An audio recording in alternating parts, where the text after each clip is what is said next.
Se quisermos conquistar nosso cérebro ou aumentar nossa força mental, teremos que entender esses 3 incríveis experimentos cerebrais. O primeiro experimento foi realizado em 1983, pela equipe de Labitus. Labitus queria saber, por meio do experimento, se podemos controlar nossas decisões ou não. Para isso, ele selecionou vários participantes e colocou eletrodos EGK em suas cabeças para que pudessem ver qualquer atividade que estivesse acontecendo no cérebro. Em seguida, esses participantes foram colocados sentados em uma cadeira, um por um, e uma tela de computador foi colocada à sua frente, onde um ponto se movia em um círculo.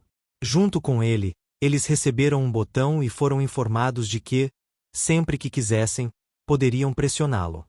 Além disso, foram informados de que, antes de pressionar o botão, deveriam anotar o momento em que sentiram vontade de pressioná-lo e nos informar. Agora, a maioria de nós pensa que, do momento em que senti vontade de apertar o botão até o momento em que apertei o botão, minha atividade cerebral deve ter aumentado porque algum processamento deve estar acontecendo no meu cérebro, ou seja, a decisão que estou prestes a tomar. Eu saberei com antecedência qual decisão tomarei, mas quando os sinais cerebrais foram realmente estudados, todos ficaram chocados, porque, no caso de cada participante, quando sentiram vontade de apertar o botão, havia muita atividade acontecendo no cérebro mesmo antes disso. O que significa que, antes de sabermos que queríamos apertar o botão, nosso cérebro já havia decidido qual botão apertar. Após esse experimento, muitos cientistas e filósofos começaram a tirar essas conclusões. Não havíamos decidido nossa cultura de criação ou experiências passadas, devido às quais nosso cérebro já está programado para, toda vez que lhe forem dadas 2 escolhas, sempre escolher aquela que sempre deveria fazer entre essas 2 opções, de acordo com experiências passadas e presentes. Ou seja, cada ação nossa já está decidida. Mas havia muitos cientistas que não acreditavam na conclusão desse experimento. Então, eles começaram a fazer seus próprios experimentos. Em 2008, John Dillon e sua equipe realizaram outro experimento. Desta vez, foi utilizada uma tecnologia melhor do que o EEG, ou seja, aparelhos de ressonância magnética. Todos os participantes foram colocados dentro do aparelho de ressonância magnética e receberam 2 botões, um na mão esquerda e outro na direita. Novamente, foi dito a esses participantes que, sempre que sentissem vontade de apertar o botão, deveriam nos dizer a hora. O interessante é que, antes que os participantes pudessem dizer, já decidi qual botão vou apertar.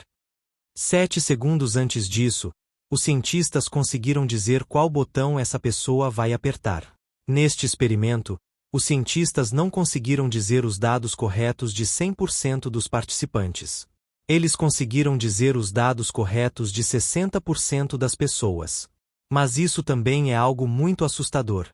O que 60% das pessoas vão fazer, e isso também porque os próprios participantes previram. Dizer com 7 segundos de antecedência indica novamente que nosso livre-arbítrio não existe, mas muitos cientistas ainda não queriam acreditar nisso. Então, em 2016, eles realizaram outro experimento. Desta vez, eles chamaram os participantes, aplicaram um EEG em suas cabeças, colocaram uma pá perto de seus pés e uma tela de computador à sua frente. Se houver um círculo verde na tela, eles podem pressionar a pá a qualquer momento. Se houver um círculo vermelho, eles não devem pressionar a pá. Agora, os cientistas sabiam que, no experimento anterior, porque 40% das pessoas pressionaram o botão mesmo depois de tomarem uma decisão. Eles conseguiram interromper sua decisão.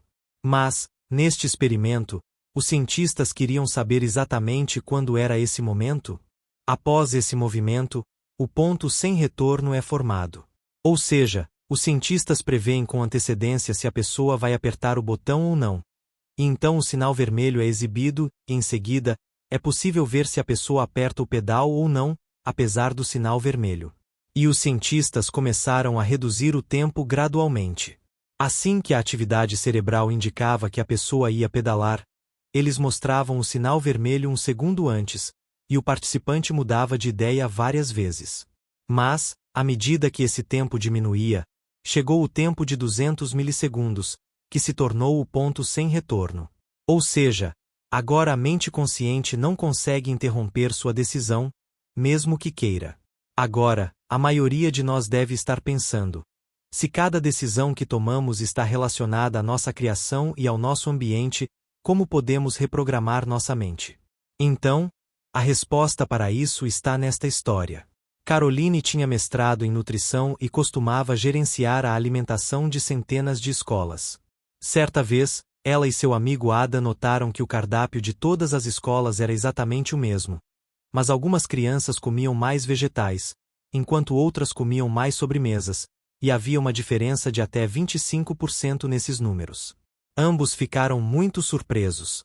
Quando eles próprios foram inspecionar esses refeitórios, descobriram uma coisa: nas escolas onde mais doces eram consumidos, a comida também estava na mesma ordem, ou seja, a sobremesa era servida primeiro, e nas escolas onde mais vegetais verdes eram consumidos, a comida também tinha vegetais verdes primeiro e a sobremesa por último. Por isso, ambos fizeram um plano de não fazer nenhuma mudança no cardápio. Não faríamos nenhuma mudança na equipe. Apenas os alunos cuja comida seria servida seriam organizados em uma ordem específica. E assim que esse arranjo foi executado, os resultados foram surpreendentes. A seleção de frutas das crianças aumentou 36% porque elas estavam vendo as frutas primeiro. Exatamente a mesma melhoria ocorreu com os vegetais. Agora, antes de dizer como podemos implementar esse conhecimento em nossas vidas, primeiro quero perguntar a vocês 5 em 5 exatamente. Todos sabemos que é 25, mas se eu dividir 343 em 683, nossa mente fica em branco. A resposta para o primeiro problema não é dada pela nossa mente consciente.